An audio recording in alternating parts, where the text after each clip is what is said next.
salaamaaleykum nuyu nañ leen ziar leen di leen bëggee bu baax a baax Abdou Karim Gueye da nga war a xam sa bopp. Abdou Karim Gueye tu es hautain. Abdou Karim Gueye tu es exigeant. Abdou Karim Gueye tu dois savoir que ne yow tu ne représentes absolument rien dans ce pays. Tu n'as aucune représentativité dans ce pays. yow da nga tuuti ci di wax nguur gi luñ wara def ak luñ warta def. D'accord nañ ne réew mi buñ ci nekké ku nekk am nga sa xalaat di ko wax waaye képp kuy joxe sa xalaat da ngay joxe sa xalaat ci humilité ak modestie mais pas ngay imposer wu di imposer sa xalaat ne lii la nit ñi war a def par force. yow loolu ku la sut ëpp la daraja ëpp la maqaama manu ko ndax nous sommes dans un état ci état la ñu nekk. ni ngay waxee ni nag dafay nuru ne da nga frustré te frustration bi lu ko waral mooy iñaan soxor xol bu bon. xam nga ngay ànd ak ay nit di xeex benn cause ba mbir mi sotti nga jàpp ne nit ñi dañ la war a yëkkati ba ci kaw fonk la di la woo téléphone di la nemmeeku jox la poste wala ñuy impliqué la ci ñoom ni ñuy doxalee. yow loolu amoo ma xamu bopp. Abdou Karim dangaa waroon a tey te soo teyoon dina baax lool ci yow. yow yaay kan yow bay imposer nit ñi rawatina ak le président de la République et son premier ministre nan lañ war a doxalee ak député yi. yow yaay kan, tu te prends pour qui? Abdou Karim Gueye. Il faut que tu respectes les gens, respecter nit ñi te xam ne tekki woo dara. Abdou Karim yow doo dara. loolu il faut nga def ko ci sa bopp bi. doo tus sa xamadi gi nga nekkee ak sa rewaande gi il est temps que mu dakk. fii gënoo fi kenn. Sénégal ñu gën a ñàkk xam-xam ci Sénégal yow ci nga bokk. nit ñi dañuy waxtaan ci wàllu économie di waxtaan ci wàllu santé wàllu éducation. Comment faire pour développer ce pays? Chaque jour nga ñuy indil ay détails yu ñàkk xorom yu ñàkk fayda naan ay président Diomaye bi muy def prestation de serment waxul a'uuzu billahi minash shaytanir rajim. yow yaay kan bay waxloo nit ñi a'uuzu billahi minash shaytanir rajim. yow baat bi sax mënoo kaa wax a'uuzu billahi minash shaytanir rajim loolu sax mënoo ko wax ba pare bëgg a imposer nit ñi diine. yow foo jàngee diine? yow amoo benn légitimité pour di wax ci wàllu diine wala ngay imposer nit ñi diine. amoo benn légitimité pour di imposer le président de la République et son premier ministre et les députés lan lañu war a def ak lu ñu warti def. yow bu dee diine la jàngoo ko. yow fatiha bu sell mënoo ko tari. julli lu koy defar ak lu koy yàq xamoo ko. xamoo fan lañu war a sujjootee ba'da salaam ak qabla salaam xamoo ko. nga ñuy fontoo. su fekkoon boroom xam-xam nga sax boo xam ne da nga jàng alxuraan mokkal ko naan téere yi sax jàng charia xam lan mooy diine ñu mën a wax ne man am nga légitimité pour wax ci wàllu diine wala imposer sax nit ñi te loolu kenn amul droit sax di ko imposer nit su fekkee ne yow maîtriser nga diine ji. yow yaay kan bay wax Diomaye ne dafa war a wax a'uuzu billahi minash shaytanir rajim. dañoo nekk ci état islamique wala ci république islamique lañu nekk. même buñ ci nekkoon bu ko neexee du ko wax wala bu koy wax du yow yaa ko koy wax yow du yow yaa ko koy imposer. salaatu ala nabi bu baax sax mënoo ko. allahumma salli ala sayyidina muhammad wa sallim loolu sax mënoo ko wax. ni nga ko waxee kenn xamu ko ba tey kenn xamul dangaa jaxase foofu yépp ba pare bëgg a imposer nit ñi diine te yow jàngoo ko. yàlla dafa wax ci alquran mu ne wala taqfu ma laysa laka bihi ilm. bala ngaa wax ci dara dafay fekk nga xam ci dara. nee na bul wax ci loo xamul dara loo xam ne amoo ci xam-xam bu ci wax te amoo xam-xam ci diine. ñi nga xam ne ñoom ñoo jàng diine ñoom ñoo habilité pour wax ci diine mais yow da nga war di laajte rek yow ci diine mais amoo benn légitimité pour di wax ci diine wala di imposer nit ñi diine yow. yow da ngay fontoo nit ñi Karim xam nga lan moo la dal. ختم الله على قلوبهم وعلى سمعهم وعلى أبصارهم غشاوة yow loolu moo la dal yàlla dafa kaste sa xol bi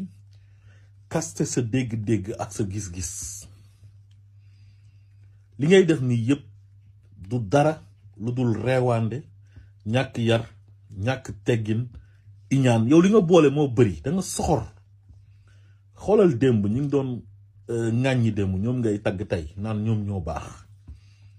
ñu ngi doon tagg démb parce que accédé nañu au pouvoir rek nga ne léegi ñoom ñooy sa ay noon parce que accédé nañu au pouvoir mais yow ñii nga ànd ak ñoom accompagner leen di xeex bañ falu nga mel ni da nga leen di iñaanee nguur gi c'est que yow sa classe gi xam nga yan genre nit lañ moo ñi nga xam ne buy nit nekkee ci jafe-jafe rek la ñuy mën a ànd ak moom mais nit ki bu nekkee au sommet rek ñu jékki-jékki commencé iñaan di tudd ay jasneeru Ousmane Sonko ay costume Ousmane Sonko ay seen ay salaire naan ay 14 millions fii kan moo fi fayee ko 14 millions doo bàyyi fen su fekkee dafa am ay frustré yu mel ni yow ak ay haineux yu nekk dans l'opposition nga xam ne c'est des sonkophobes ñoom ñoo la ngemb di la alimenter nga wax ko mu leer di wër plateau télévisé yi te doo wax dara teg ko ci xam-xam ay waxu dof rek ngay wax nekk nit koo xam ne yow tu es hautain ah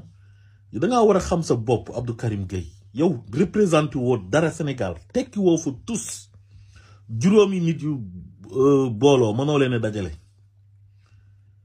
yow yaay kan bala ñoo dem naan ay Abdou Karim Gueye ñu dégg li ngay wax kenn sax xamu ko ndax ëppal yàkkamti yow yaay kan yow Abdou Karim ba yow nga war a imposer nit ñi yow li ngay xalaat ne loolu moo war a nekk dëgg te yow ay xalaatu dof ngay xalaat tu racontes que des balivernes que des conneries xamal sa bopp nga régler nga am yar ak teggin te bàyyi sa xamadi gi bi ñu nekk ci digg combat bi man mosuma la gëm temps yi daan def sa ay vidéo man mosuma seetaan sa vidéo parce que mosuma intéressé parce que mosoo wax xam-xam boo xam ne daf may amal njëriñ man ma man ci jàng wala dara man su may déglu la may déglu koo xam ne mën na ma apporter dara ci xam-xam mën a am ay solution pour réew mi lu ko jëmale kanam lu ko avancé loo waaye xët-xët waxu dof yow seer nga kaw-kaw dëgg nga Abdou Karim xam nga Sénégal dañoo jàpp ne ñu dëkk ci àll bi rek ñoom ñooy kaw-kaw mais Abdou Karim moom kaw-kaw la ci jikko quoi kaw-kaw jikko lay doon ci jikko lay doon mais du nekk ci dëkkuwaay ku la gis sax du jàpp na yow booy town nga wala town nga juddoo parce que seer nga vrai seer nga quoi seer dëgg mooy yow parce que yëfu seer ngay def yëfu kaw-kaw ngay def fii la dem ba Touba dem di seeti sëñ Mountakha naan na ko sëñ Mountakha jox 15 millions ngir mu joxe ko caution pour mën a dem assemblée nationale kan moo la wax na la yow dañ laa soxla assemblée nationale kan moo la wax na la Sénégalais yi bëgg nañ la yóbbu assemblée nationale yow yaay kan moo la wax ne yow amal nga njëriñ Sénégal yow sa xeex yi ñu doon xeex yëpp ay xeexu dof la ëppal bu nit ñi defee ndànk ngay rabax yi génn police jàpp la dem tëj ah loolu rek nga fi nekkee woon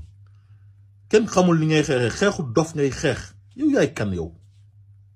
gis naa ko mu dem assemblée nationale naan dafay yóbbu benn mémorandum xawma pour jox ko député yi pour ñu criminaliser góor jigéen yow bu ñuy criminaliser góor jigéen Sénégal yow yaay wax nit ñi pour ñu criminaliser ko wala yow yaa koy imposer nit ñi Sénégal ñi fa nekk ñëpp ñu ëpp ci ñoom muy jullit di chrétien di animiste ñu ci bëri bëgguñ góor jigéen yow yaa gën a bañ nit ñi góor jigéen wala lan la wala yow yaa ëpp nit ñi valeur yow ban valeur nga am bu nit ñi amul suñu sañoon góor jigéen bi dañ koy criminaliser Sénégal mais nag nekkul loo xam dañuy tëb rek def ko il faut ñu étudier loi bi Ousmane Sonko bi mu koy signé daf ko signé avec réserve parce que nee na duñ fi tëb rek ne criminaliser nañ góor jigéen ñu romb benn waaye si mbedd mi nga xam ne dafa efféminé nga xam ne yàlla noonu la ko bindee fekk moom du góor jigéen dëgg nekkul kuy passer à l'acte mais dafa efféminé ñu tëb rek song ko wala ñu tëb jàpp ko mais dañuy encadrer loi bi loi du caaxaan xoolal loi wu viol bii nii yàkkamti guñ ko yàkkamti moo tax tey muy def ay ravage am ay dégâts collatéraux am na ñoo xam ne tëj nañ leen kaso ci affaire viol parce que dañ leen ko jiiñ rek ñu arrêté leen tëj leen ay 5 ans tëj leen ay 10 ans te violé wuñ kenn kon loi góor jigéen bi bala ñu kaa voté dañ koy étudier ba pare dañ ko war a encadrer gënoo fee bañ kenn góor jigéen nit ñee la ëpp valeur fuuf gën laa jullite gën la gëm yàlla Sénégal ñi fa bëgg góor jigéen dañ leen di compter su fekkee am na majorité bi yëpp dañoo contre ay acte contre nature dañoo contre mbiru góor jigéen yow loolu yaa ko gën a xam mais du yow yaay imposer nit ñi ne yow lépp loo xalaat rek dañ koy def yow dof bu toll ni yow kan moo lay topp si sa humeur dof yi nga nekkee ay waxu dof yow ñii duñ maanaam amul dara luñ lay déglu luñ la war a dégloo yow buñ demee ba gouvernement wu Sénégal ne dañuy déglu Abdou Karim Gueye su boobaa man ma jógee Sénégal man dem tuxi ji beneen dëkk